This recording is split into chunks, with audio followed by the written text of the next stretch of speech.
Hello student, welcome back to my YouTube channel. I hope you all very well. तो आज हम discuss करने वाले हैं टाइप ऑफ रीजनल प्लानिंग के बारे में, और यह आपका इम्पोर्टेंट टॉपिक है और एग्जाम में आने के इसके चांसेस भी काफ़ी है। तो चलिए स्टार्ट करते हैं हम अपनी वीडियो। एंड गाइस, हमारी ये छोटी सी वीडियो होने वाली है और आपको इस वीडियो में समझ आ जाएगा कि फॉर्मल रीजन और फंक्शनल रीजन हमारा क्या होता है। और ये थोड़ा सा कंफ्यूजिंग सा टॉपिक है फॉर्मल और फंक्शनल रीजन के बारे में समझना, बट हम कोशिश करेंगे कि आपको ये इजीली समझ आ जाए। देखो, तो रीजनल प्लानिंग हमारी 2 टाइप की होती है। वैसे तो हमारी जो रीजनल प्लानिंग है वो 3 टाइप की भी होती है, लेकिन आपको अभी सेमेस्टर में 2 टाइप्स की रीजनल प्लानिंग पढ़नी है, एक फॉर्मल रीजन और एक आपका फंक्शनल रीजन। तो देखो, फॉर्मल रीजन हमारा क्या होता है। फॉर्मल रीजन एक ऐसा रीजन होता है जिसकी बाउंड्रीज डिफाइन होती है, किसके आधार पर, उसकी कैरेक्टरिस्टिक के आधार पर। ठीक है, वन और मोर कॉमन कैरेक्टरिस्टिक, उसकी कुछ कॉमन कैरेक्टरिस्टिक के आधार पर उसकी बाउंड्रीज डिफाइन होती है। वही हमारा क्या है, फॉर्मल रीजन। देखो गाइस, हम बोल सकते हैं कि फॉर्मल रीजन हमारा एक यूनिफॉर्म और होमोजीनियस एरिया है। अब देखो, आप अगर हम बात करें, फॉर्मल रीजन हमारा होमोजीनियस एरिया है और हमारा फंक्शनल रीजन हेट्रोजीनियस एरिया है। क्यों? होमोजीनियस का मतलब हमारा होता है, अगर कोई भी चीज होमोजीनियस है तो इसका मतलब है कि वो एक जैसे कंपोनेंट से मिलकर बनी है, उसके अंदर कुछ भी अलग नहीं है, उसके अंदर जो भी कंपोनेंट है, जो भी पार्टिकल है, वो बिल्कुल सेम है। ठीक है। और हेट्रोजीनियस का मतलब हमारा होता है कि वो अलग अलग चीजों से मिलकर बनी है, अलग अलग सब्सटेंस, अलग अलग कंपोनेंट से मिलकर बनी है। ठीक है। तो आप ये ध्यान रखो कि फॉर्मल रीजन हमारी होमोजीनियस है। होमोजीनियस का मतलब क्या होता है, जिसके अंदर आपको एक जैसे कंपोनेंट मिलेंगे। अगर हम बात करें, अभी हम किसकी बात करें, किसी भी सब्सटेंस की, कि अगर कोई भी चीज होमोजीनियस है तो इसका मतलब क्या है कि वो एक जैसी चीजों से मिलकर बनी है, उसके अंदर जो भी पार्टिकल्स है वो सब सेम है। तो फॉर्मल रीजन के अंदर भी यही है कि जो फॉर्मल रीजन है एक ऐसा एरिया है, ऐसा रीजन है जहां पर आपको एक जैसी कैरेक्टरिस्टिक मिलेगी, जहां पर आपको एक जैसी एक्टिविटीज मिलेगी। अगर किसी भी रीजन के लोग एक जैसी लैंग्वेज का यूज कर रहे हैं तो आपका फॉर्मल रीजन है। अगर किसी भी रीजन में आपको एक जैसी क्लाइमेट देखने को मिल रही है तो हम कंसीडर कर सकते हैं कि वो रीजन हमारा फॉर्मल रीजन है। ठीक है। पॉलिटिकल सिस्टम किसी भी रीजन में डिफाइन है, एक जैसा है, इसका मतलब है कि वो फॉर्मल रीजन है। ठीक है।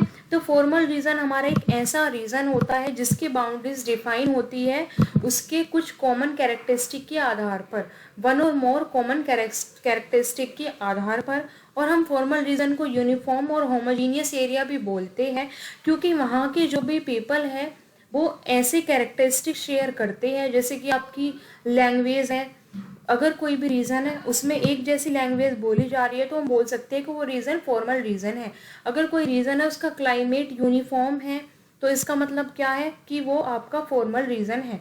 अब देखो, जैसे कि अगर हम बात करें कि कोई एक रीजन है और इसमें एक्टिविटी हो रही है सिर्फ एग्रीकल्चर एक्टिविटी। ठीक है। उसमें हमें कोई दूसरी एक्टिविटी देखने के लिए नहीं मिल रही है, सिर्फ हमें मिल रही है एग्रीकल्चर एक्टिविटी, तो इसका मतलब ये है कि वो फॉर्मल रीजन है। तो आप सिंपल सा याद रखो, फॉर्मल रीजन आपका होमोजीनियस रीजन है। हम यूनिफॉर्म भी बोलते हैं इसे, होमोजीनियस भी बोलते हैं, और इसमें आपको वन और मोर कॉमन कैरेक्टरिस्टिक मिलती है, मतलब हमें एक जैसी कैरेक्टरिस्टिक देखने को मिलती है और इसकी जो बाउंड्रीज है वो डिफाइन होती है उसी कैरेक्टरिस्टिक के आधार पर। आई होप गाइस कि आपको ये क्लियर होगा। एंड अगर हम इसके एग्जाम्पल की बात करें तो इसके एग्जाम्पल है हमारी कंट्री, स्टेट। कंट्री इसके एग्जाम्पल क्यों है? अब देखो, हमने क्या बोला कि इसकी जो बाउंड्रीज है वो डिफाइन होती है। तो जैसे कि कंट्रीज की बाउंड्रीज भी डिफाइन होती है, उनके स्टेटस डिफाइन होती है। ठीक है। अगर हम बात करें कोई भी एक, जैसे अभी मैंने आपको बताया कि लैंग्वेज बेस्ड रीजन, अगर कोई भी एक रीजन है उसमें एक जैसी लैंग्वेज का यूज हो रहा है तो वो आपका फॉर्मल रीजन है। ठीक है। मतलब वहाँ के रहने वाले लोग एक जैसी लैंग्वेज का यूज कर रहे हैं तो आपका फॉर्मल रीजन है। आई होप स्टूडेंट्स कि आपको ये क्लियर होगा। एंड अगर आपको कहीं भी कोई भी डाउट है तो आप मुझे कमेंट सेक्शन में पूछ लेना।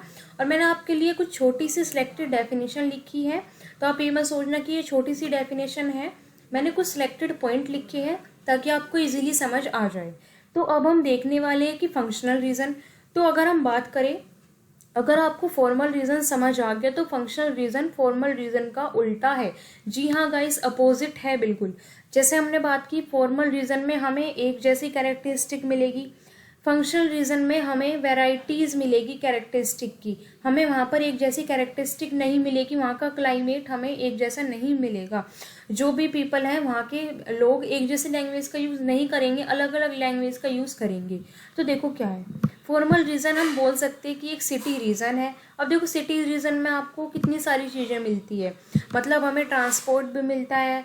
आपकी सपोज ये कोई हमारा एक सिटी है तो सिटी में आपको स्कूल भी मिलेगा, इंडस्ट्री भी मिलेगी आपको, और हमारा जो ट्रांसपोर्ट है वो भी मिलेगा, मार्केट भी मिलेगा। तो अगर आपको इतनी सारी चीज़ें मिल रही है एक ही प्लेस पे, वैरायटीज़ मिल रही है हमें अलग अलग, तो आपका फंक्शनल रीज़न है। तो फंक्शनल रीज़न हमारा बेसिकली एक सिटी रीज़न है, और हम बोल सकते हैं कि इसमें वैरायटीज़ मिलेगी हमें किस चीज़ की, क्लाइमेट की, नेचुरल वेजिटेशन की, सॉइल की। अब देखो अगर आपको किसी एक स्पेसिफिक एरिया में एक जैसी सॉइल मिल रही है तो इसका मतलब क्या है कि वो फॉर्मल रीज़न है। लेकिन अगर आपको एक एरिया में, एक रीजन में अलग अलग टाइप की सॉइल मिल रही है, जैसे हमें रेड सॉइल भी एक ही रीजन में मिल रही है, ब्लैक सॉइल भी मिल रही है, तो इसका मतलब क्या है कि वो फंक्शनल रीजन है। ठीक है गाइस, तो हमें जो भी मतलब लैंड यूज़ करते हैं हम, लैंड की जो यूटिलिटी है, लैंड को यूज़ किया जा रहा है अलग अलग चीज़ों के लिए, किसी एक चीज़ के लिए ना करके, तो वो आपका क्या है, फंक्शनल रीजन के अंदर आता है। आई होप गाइस कि आपको ये वीडियो क्लियर होगी, एंड अगर आपको कहीं भी कोई भी डाउट है तो आप नीचे कमेंट सेक्शन में बता सकते हो। ठीक है, फॉर्मल रीजन हमारा होमोजीनियस रीजन होता है, यूनिफॉर्म रीजन जिसके अंदर आपको वन और मोर कॉमन कैरेक्टरिस्टिक मिलती है, और फंक्शनल रीजन हमारा क्या होता है, हेट्रोजीनियस होता है, जिसके अंदर हमें वेराइटीज़ मिलती है अलग अलग। ठीक है, इसमें हमें कुछ भी एक जैसा नहीं मिलता। सो गाइस, मिलते हैं अपनी नेक्स्ट वीडियो में। आई होप कि आपको ये क्लियर होगा, एंड अगर आपको लगता है कि मेरी वीडियो यूजफुल है तो वीडियो को लाइक करें, चैनल को सब्सक्राइब करें, और अपने फ्रेंड्स के साथ भी शेयर करना ना भूलें। Thanks for watching my video.